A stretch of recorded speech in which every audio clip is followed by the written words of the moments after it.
Facundo Grace dan John Irazabal. Dua nama pemain bintang warisan tinggi lampai yang semakin menjadi sebutan peminat bola sepak tanah Facundo Garces dan John Irazabal.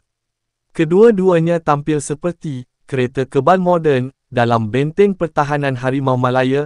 Dengan saiz fizikal yang mantap dan bacaan permainan yang tajam, mereka bukan sekadar kuat bertahan tetapi juga bijak membaca tempoh perlawanan, tidak panik, tidak gopoh, hanya fokus dan disiplin yang tinggi.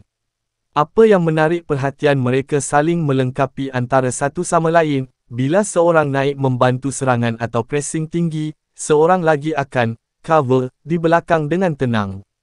Hubungan di antara dua CB ini penting ibarat jantung kepada sistem pertahanan.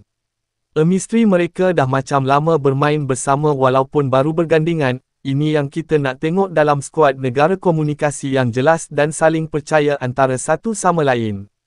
Secara keseluruhan, permainan Facundo dan Irazabal malam tadi memberi mesej jelas bahawa Harimau Malaya kini mempunyai tembok besi yang bukan mudah untuk ditembusi. Dan yang paling penting, semakin hari mereka nampak semakin matang dan stabil. Jika momentum ini diteruskan, tidak mustahil benteng ini akan jadi antara yang paling digeruni di Asia Tenggara. Sememangnya Harimau Malaya memerlukan tonggak pertahanan seperti mereka berdua. Majulah Malaysia selamanya.